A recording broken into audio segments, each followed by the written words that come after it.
Welcome to part 2 of our series with Erik Townsend on the future of nuclear energy. In part 1, we explored how energy abundance fuels prosperity.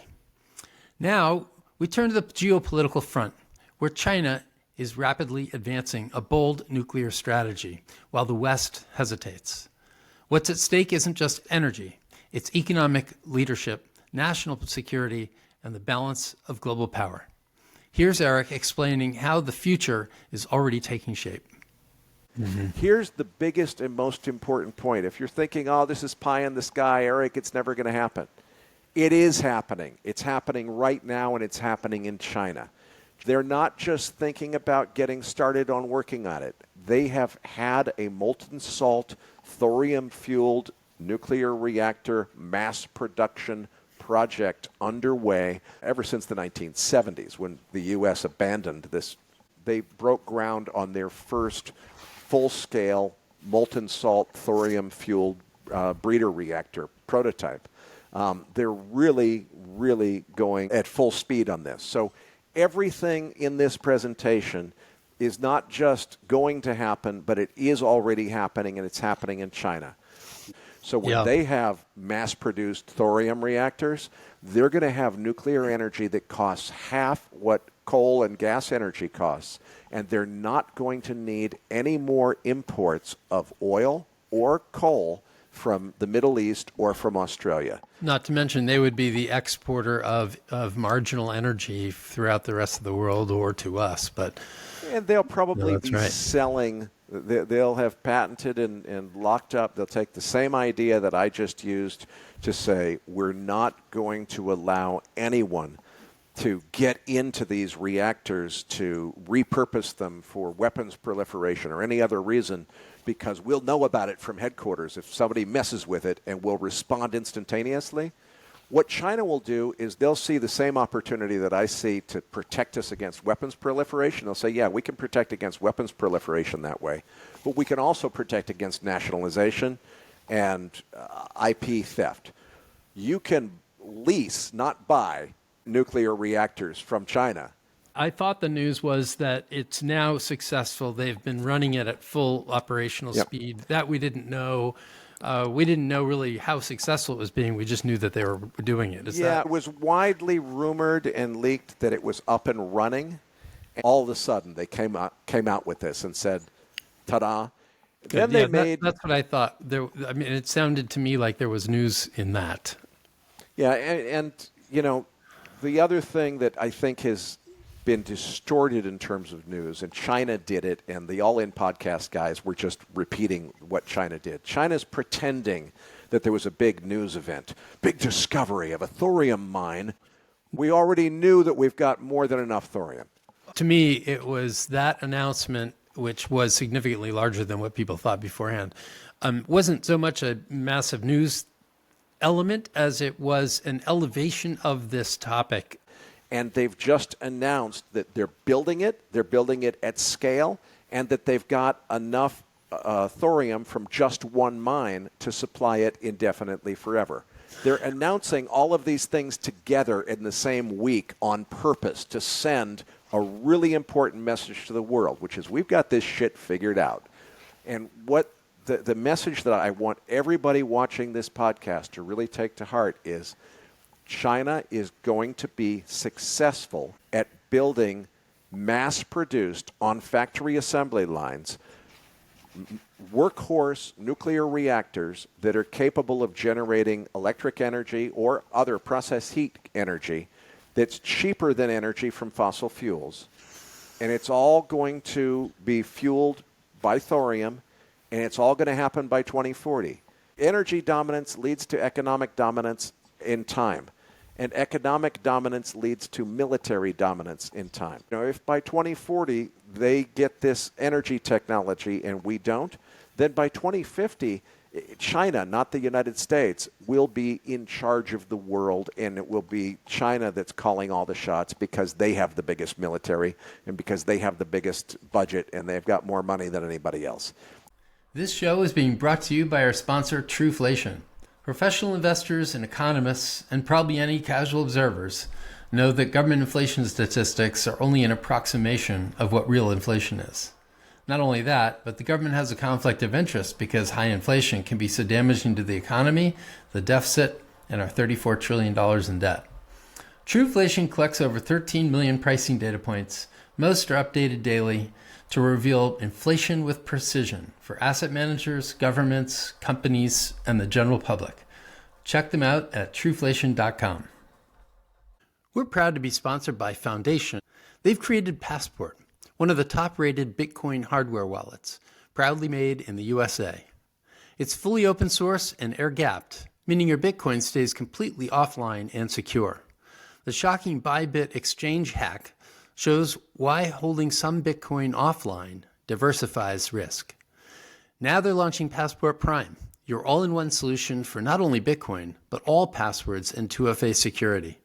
Head to foundation.xyz to secure your digital future. We need to say, Oak Ridge National Lab, you guys are chartered to come up with a design to do a weapons proliferation-proof version of the 1960s molten salt thorium-fueled reactor. Take that design, get it to something that all of our private sector could mass produce. Let's basically have the government do the engineering on this one, get it to the point where we're ahead of the Chinese again, and then hand it out, and let's just openly allow American, any American business that wants to manufacture these things is allowed to, because the private sector is better than the government is at figuring out how to get the cost of stuff down. If we could make that happen, we could totally solve this problem. Another way to do it is to say, let's get the government completely out of the way, but if you're going to do that, you need more deregulation, because we can't have the private sector do it all on its own. I was going to point out the irony here is the government involvement. And in China, you have the foot on the accelerator. In the U.S., we've had the foot on the brake, really the developed world, for plenty of good reasons that ultimately turned out to be bad reasons. But anyway, you don't have the third case of what would have happened if the private sector had just gone ahead with this under safety guidelines set by the government. China is in the lead on both conventional and advanced nuclear technology. China has more conventional old-school nuclear reactors planned and proposed than the entire U.S. fleet. It's gigantic. That's just the conventional reactors. China has already built their first thorium-fueled molten salt reactor in the middle of the Gobi Desert. This is the one that the All In podcast guys were talking about last week. China already announced, this is propaganda bureau stuff, but this is still, I see, as really important. China will build a fleet of nuclear-powered container ships powered by a thorium-fueled molten salt reactor. I think what they're doing is it was a trial balloon to feel out what was the reaction going to be from the rest of the global community to the idea of China sending its products to your shores in a nuclear-powered delivery vessel. But also, they say the thorium-powered molten salt reactor goes well beyond shipping. And they're going to, they say here the next thing would be a nuclear-powered aircraft carrier. That means that China is going to have a nuclear navy, just like the U.S. nuclear navy, capable of force projection all over the world. We're not going to have the leg up on everyone else that we used to have militarily. They're already a step ahead on these things. This does circle back to the safety issue of these molten salt reactors. I don't know whether you want to talk about that now or later, but obviously with a ship... let's come back to it later, but briefly, the molten salt reactors can be designed to be much safer. They don't need to produce the waste or any of that from previous reactor designs. The big important thing for nuclear is industrial robotics. How are we going to mass produce these things and make it cost less than fossil fuel energy? It's fully robotic assembly lines that can do not just the construction, but they can also do the quality assurance, which is the most expensive part of nuclear construction. Anybody tried to innovate anything and get it past the NRC, it was a losing proposition. The company went out of business. Exactly. Yeah. We're not dumb enough to take that on again. No, that's right. That's why you'd have to have some sort of protective umbrella where the government was allowing investment risk under their supervision in some fashion. And I think it's Chris Wright stands up and says, Sputnik moment, Oak Ridge National Lab, Savannah River National Lab, Idaho National Lab. Your budget is doubled, and your mission is you need to hand the U.S. private sector something much better than what China's got, much more up to date, and it needs to be ready to mass produce at scale so that it can be cheaper than energy from coal and gas. Erik, tell us about the technology of nuclear energy and what are the various future types and what solve the problem? Which ones solve the problems the best? The problem with nuclear energy is that it costs too much and it takes too long to build it. Light water reactors, the kind of reactors that we have now, are like the IBM mainframes of nuclear energy. The problem is that these gigantic concrete megastructures of nuclear reactors that we used to build as almost entirely single implementation designs. We need to get to building nuclear power plants the way McDonald's builds restaurants, which is what's on the slide here. McDonald's can build a restaurant now in 24 hours by simply manufacturing or pre-manufacturing the entire restaurant in a factory on an assembly line in the form factor of standard 40-foot shipping containers. Semi-trailers take those individual containers to the job site. A crane lifts them into position. They get bolted together, connected to the plumbing and electric mains, and 24 hours later, you've got a McDonald's that's ready to sell hamburgers. I contend that we could get to the same kind of automation and modularity in building nuclear power stations. A vision of what that might look like from Copenhagen Atomics of individual reactors in the form factor of standard 40-foot shipping containers. So these reactors are being loaded into these steel tubes here called cocoons. The purpose of the cocoon is the same thing as the containment structure in a conventional nuclear reactor. It's to keep all the radiologic stuff inside the box and also to protect what's inside the reactor from external damage. So if you had an airplane kamikaze into this building or something, that cocoon would protect the reactor. Let's talk a little bit about the history of nuclear energy and how we got to where we are in this story. Started in 1951 with the first demonstration of producing electricity from nuclear energy. That was December 20th, 1951. An absolutely amazing testament to American engineering technology is it only took us about 3 or 4 years to get from that very first production of electricity all the way to the Nautilus nuclear submarines. So we went from lighting up 4 light bulbs to building nuclear submarines in just a few short years. Building that nuclear submarine required inventing a new kind of nuclear reactor. It was called the pressurized water reactor. It was a brilliant innovation in its day. In the first few years of operating these water-cooled reactors, we quickly discovered that the choice of water as the reactor core coolant was the cause of most of the problems.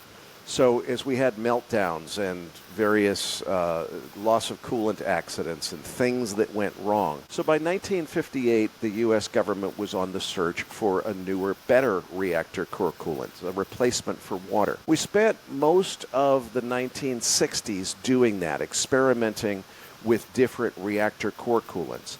One of those is molten salt, which I'm a big fan of. There's another one which is sodium, liquid metal, that's been used. There are gas-cooled reactors that are cooled with helium gas primarily. It happened because of a knee-jerk reaction to some weapons testing in India, where they had basically repurposed a Canadian research reactor as a plutonium production reactor. There's a misconception that the way this happened was from spent fuel reprocessing. that you're somehow able to take the spent fuel from a nuclear power plant and make weapons-grade plutonium out of it. That's really not true. What is true is that they were able to repurpose a research reactor from Canada, a little bit of fuel they got from the United States, and basically India was able to produce plutonium and eventually make a bomb from that plutonium that they detonated in 1974. When they did that, it led to a panic. We said, oh my gosh, India got the bomb because of spent fuel reprocessing. That led to the Carter administration eventually putting a moratorium. It was only around 2012 or so that a few private sector interests started trying to resurrect the 1960s research technology. One of the people that's done that is China, and they've done it in fantastic success. So what China did was take the 1965 design for a molten salt-cooled, thorium-fueled nuclear reactor, and they just said, we could make fuel from that.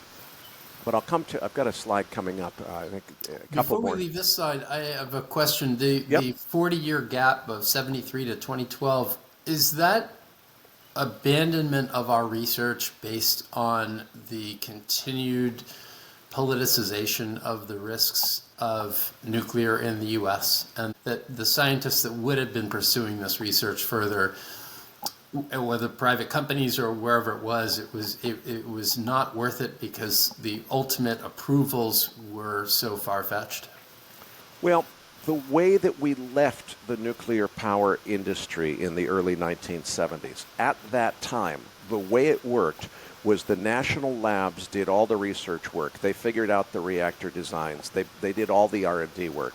And they said, Westinghouse, the two big contractors that they're using, go build one of these things. Okay, you took the one that we built in the submarine.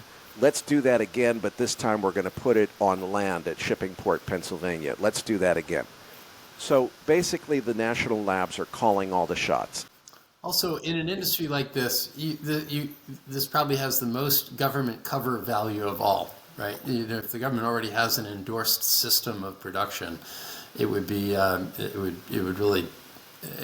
crazy to try and get them to approve a whole new way based on your own research without them. So what happened in the 1970s is that we had these really exciting new reactor designs, which had only been proven in the laboratory. They had not been commercialized yet. Well, the government completely stopped doing any new research. After the 1974 scare with India, there was a plan, a proposal. It was called ORNL-5018-5018 was the document number that proposed a plan of action, basically a 10-year plan that would build the thorium-fueled molten salt reactor power station, the first one, and it would be the first of many, and they would be able to make more of them. That was a planned project from 1975 to 1985 that never happened.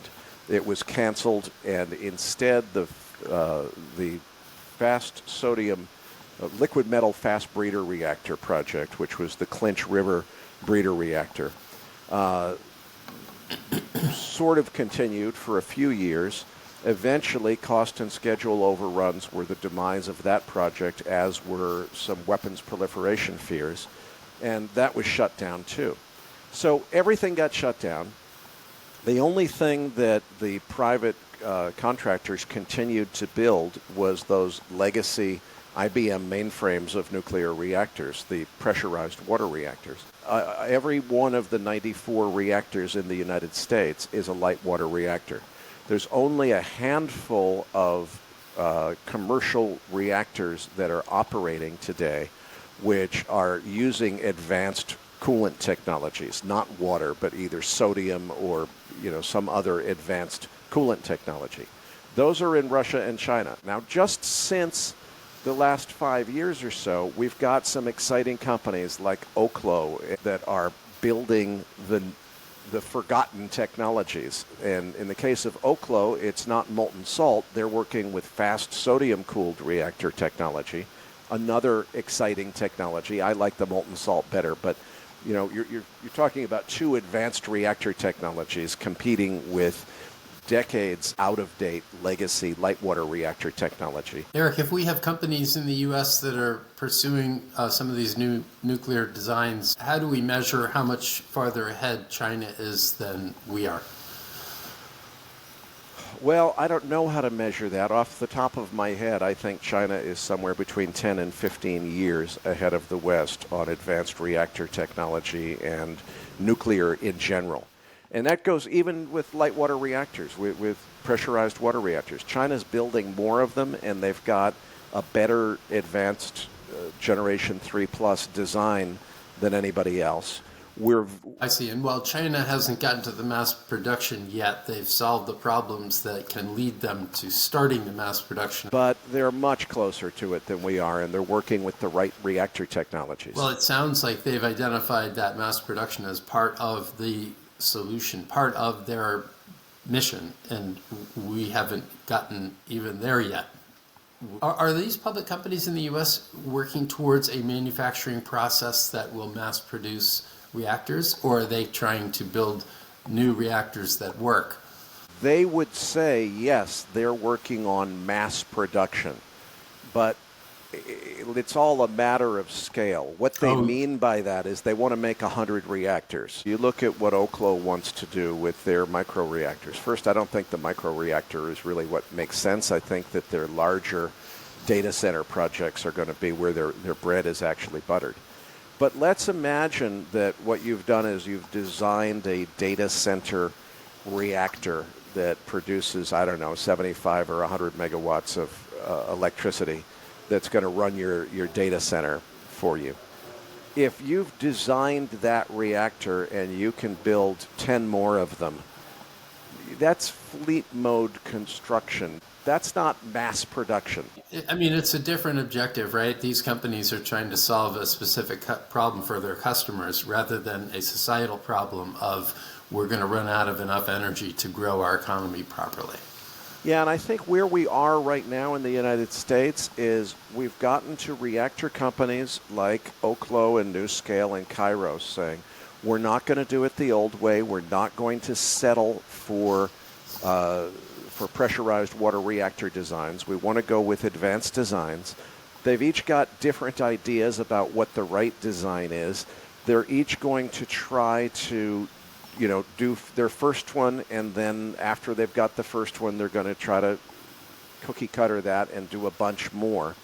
Those are all going to cost a lot more than fossil fuel energy because we're nowhere close to the point of mass producing these things on assembly lines yet. So let's talk about some of the important features of why we want to get away from pressurized water reactors or water as a reactor core coolant. In general, the first problem with water is it doesn't hold enough heat. We can't make enough energy with it. But the next problem with water is it boils, and when it boils, it can overpressurize. You can get a core overpressurization resulting in a loss of coolant accident. An unpressurized coolant that doesn't operate under pressure means you don't have this problem of a core depressurization accident creating a great big splattered mess of radioactive nuclear waste all over the place. So unpressurized coolants are better. Three big ones: sodium, molten salt, and gas, which is the gas is almost always helium gas. Those are the three big coolants that people are doing work with. What does it cost to run planet Earth today in terms of fuel cost? The aggregate cost of coal, oil, and natural gas as of 2022 was about $6.25 trillion. That's the fuel cost to run the entire planet. If, in theory, you could somehow use solid-fueled nuclear, if you could build enough light water reactors that you could switch to nuclear, you could get the fuel cost down to about $2.3 trillion if you were running conventional light water, old-school nuclear reactors. But if we switch to thorium-fueled reactors, We can get that down. If you had to buy the uranium in order to make the Kickstarter fuel, you could get it down to $144 billion and 97% savings. But the real savings is if you can get it all the way down to the point where we use reprocessed plutonium as the Kickstarter fuel, and all we have to do is buy the thorium for these reactors. Now the cost of running the entire planet for a year is $312 million. That's 99.96% lower than what it costs to run the planet today. Now this is only the fuel cost. We've got to get the capital expenditure down too. But the Copenhagen Atomics reactor that I showed you, they have a target cost of less than $10 million per unit. That's roughly speaking about $250 per kilowatt of electric power generation. A coal-fired power plant costs around $1,000 per kilowatt today. So you've only spent a quarter of it on the actual nuclear reactor capex. Now you've still got to spend more money on the turbines and the electric generator and so on and so forth. But for about the same cost and in about the same amount of time that it takes us to build a gas-fired power plant today, we can build a thorium-fueled nuclear power plant, which is kick-started by recycled plutonium from spent nuclear fuel. Now, there's another story just as good as this one. This is the thorium amazing breeder reactor story. When I showed this presentation to Dr. Nick Turan, who runs whatisnuclear.org, he kind of called bullshit on me. He says, wait a minute, you're presenting this as though thorium was the big game changer here. Really, it's the fact that you're using a breeder reactor, that you're using some of those fertile fuels. You could tell this story in just as compelling of a way. Right next to that $312 million for thorium, you could say we could do it with depleted uranium instead of thorium, and it would still cost, $300 or $400 million. It would be a tiny, tiny fuel cost. If you do it with depleted uranium, though, you still end up making more plutonium in the waste stream, and that means you've got longer-lived nuclear waste. I think we really need to get the nuclear waste down to less than 200 or 300 years. Right. So he's just pointing out that there's another way to do it, but you're pointing out that there's an additional cost to the alternative method. I mean, the big benefit here, the way we got from $6.25 trillion with fossil fuels to $2.3 trillion with old school nuclear to just $300 million with new school nuclear. It's not because it's thorium. It's because it's a breeder reactor. And because we're now using fertile fuels as opposed to fissile U-235 as the primary fuel that we're running the reactor with. We don't have to pay for the enrichment. We don't have to pay for all of the greater amount of uranium mining. We don't have to pay for a whole bunch of stuff. You could have done it with thorium or with depleted uranium. But if you do it with depleted uranium, you end up with more plutonium in your waste stream, and that complicates things. So that's why I like thorium better. But the story here is we can get the cost down to where it costs less than fossil fuels. How do we get from today, where you've got a bunch of companies running around doing some cool things, but they're still doing we're going to get the one of a kind, and I'm going to figure out how to scale it up to building 10 of a kind. I'm going to build 10 nuclear reactors. Oh, boy. We need to get to thousands of nuclear reactors. We need to be building 100 nuclear reactors a week. We need to be building thousands of nuclear reactors every year in order to eventually get to about 125 to 130,000 operating reactors running all the time. And that's the number of this size reactor that you would need to replace fossil fuels. It'll be about a 30-year journey to get there. Bob, the next thing that we need to think about after the nuclear reactors is the turbines. What you see here is the steam turbine in a nuclear power plant. There's a fully grown man, 6 foot tall, standing in the foreground there just to give you a perspective of how gigantic this thing is. there's no way that you're going to modularize that thing and put it into a shipping container. So the next challenge we have is conventional steam turbines are physically too large and too expensive. If we were to try to just take the steam turbines that we have and make newfangled power plants with them, they would cost more than the reactors, and we would go broke just on steam turbines. The solution to this problem is a new technology called supercritical carbon dioxide turbines. It's a new way that's basically a replacement for the steam turbine. It's 1/10 the size and weight. We've got to take this technology and commercialize it at scale. So far, they built one prototype plant in Texas. Look, we got from lighting up these 4 light bulbs in 1951 to launching this nuclear submarine 4 years later.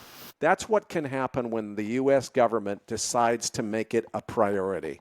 If we spent on this the way we spend on defense, we could easily throttle up to mass producing everything we need, creating the robotic assembly lines. We could get Elon involved in really turning the production line up, and we could make the United States the leader of the world again by driving nuclear energy. But right now, we're sitting back and waiting for China to beat us to it. It's a capital formation problem. These small companies cannot possibly raise enough capital to pay their regulator bills. So we've got to change the business model somehow. There's got to be national laboratory participation or a massive deregulation. This is fusion. This is nuclear fusion, and why I don't think it's ready for prime time. I'll just say, for the benefit of the audience, nuclear fusion is really cool. The myth that you hear that fusion is just around the corner, we're going to have fusion power plants running the grid in the next 2 or 3 years, is nonsense. The reason it's nonsense, well, you can read my Substack. There's a whole post there called Grid Scale Nuclear Fusion Energy Debunked. We can do another podcast someday if you want and talk about it, but it's a separate topic. Erik, there's a lot of belief that data centers are building nuclear reactors next to them to power AI in the future. It doesn't seem like that could be possible at this moment. No, that is a very commonly held misconception and myth. What is going on right now is AI data center interests have figured out that nuclear is the only sensible future for them. They're trying to figure this out. They're investing heavily in it. They're not building anything. The only thing that they're actually building to power AI data centers with are restarts of existing reactors. That will allow a couple of projects a couple of data centers to be nuclear powered, because what they'll do is co-locate them with a power plant that's being restarted. There's only a handful of those that are possible candidates. Once those are used up, now we've got to wait for building new nuclear reactors. And this new generation of nuclear reactors, like Oklo wants to build, it's really cool stuff, but it's still a few years away from reality. And you look at a company like Copenhagen Atomics that's doing, I think, cooler technology. Well, they can't even take the U.S. seriously as a market because they can't afford to work with the regulatory framework in the U.S. I'm sure that if you were just to ask the average person on the street, what do you feel about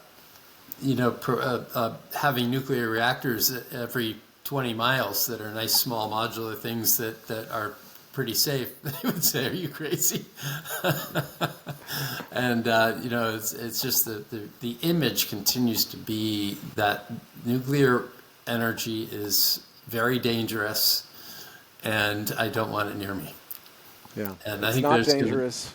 It's the safest form of energy that man has ever known. It's getting even safer. I think Oklo and Lightbridge will be the first non-state reprocessor of spent nuclear fuel. The French company Orano has been reprocessing spent nuclear fuel for decades. Do you have any feel for what the sentiment is among congressmen and in the House and in the Senate about the prospects for nuclear energy solving our energy needs in the future? I think it's coming around. I think that for a long time, lawmakers did not understand nuclear at all, the technology. What they did understand, and they understood it as well as they needed to, is they said, I know that it scares my constituency to death, to the point that the best strategy for me as a politician is to be against it. What's happened is younger generations are smarter and better informed. That old idea that it's a safe bet for a politician just to be anti-nuclear because you know most of your constituents are going to agree with you, that's out the window. Now what we've got are younger generations demanding nuclear, saying, why the hell aren't we doing thorium instead of uranium-fueled nuclear? And what you end up with is Congress people saying, okay, thorium-fueled, yeah, that's it. And you'll have congressional hearings about thorium-fueled energy that are not really about anything. They're just about Congress people saying, I know my constituency wants to hear this, so I'm having a hearing on thorium-fueled. Well, wait a minute. If you really wanted to have a hearing on thorium-fueled energy, you would say, let's get the best scientists and engineers from the national laboratories together and from the commercial reactor vendors. Let's have a big woods meeting and let's figure out a plan of action for how we're going to get from today to a Toyota-style factory that's mass-producing thorium reactors that are going to repower the global economy at the rate of 1 per hour. Yep. Let's make that plan. Nobody is doing anything remotely like that. They're having hearings to, I want to put my backing behind this. Okay, well, we're getting anything. Two new components, I think, that will hopefully start shifting the tide.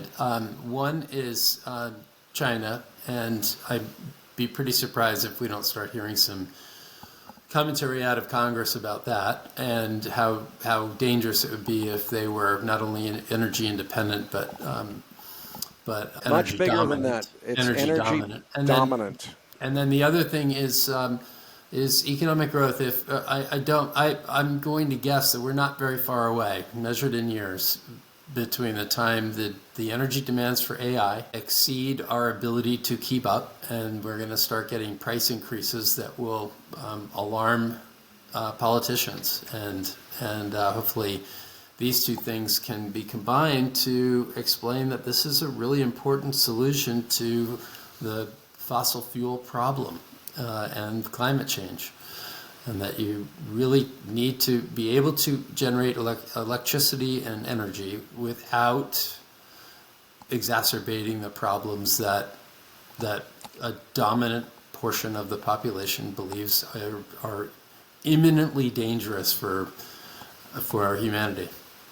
And what I think you'll find is the operational safety risk myths are so worn out that nobody's willing to take them seriously anymore. I think what you're going to see is weapons proliferation risks will be elevated as supposedly an even greater risk than they really are.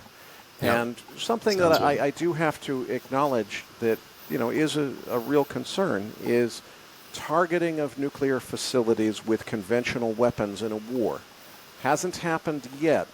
But there's been a lot of speculation that one of the things that could happen in this Ukraine conflict is one party or the other bombing the Zaporizhzhia nuclear power plant, which is the largest nuclear power plant operating in Europe right now, in Ukraine, for the intentional purpose of making a mess.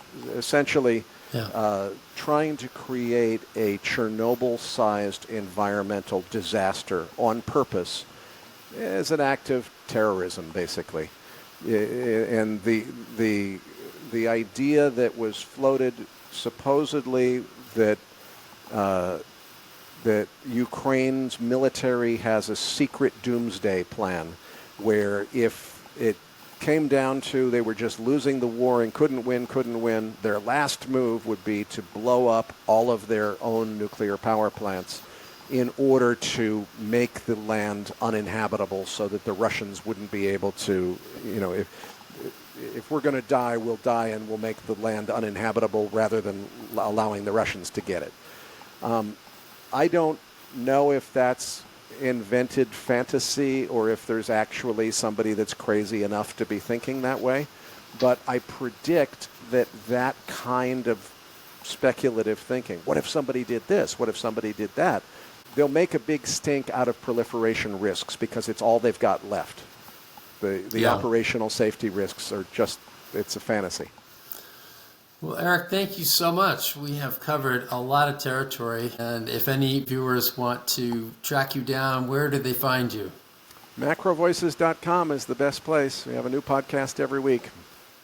You certainly do. It's an excellent one. Highly also, recommend it. Also, my Substack is eriktownsend.substack.com. Probably also an any AI or a Google, Erik Townsend Substack would probably do it too. I'm sure you can find it. Erik, thank you very much. Been my pleasure, Bob. That concludes part 2 of our conversation with Erik Townsend. We've seen what's at stake if the West continues to fall behind in the nuclear energy race, and how energy dominance could soon determine economic and military dominance. In our next episode, we'll go deeper, exploring how we could actually build the reactors needed to change the game, cheaply, safely, and at scale. That's coming up in part 3.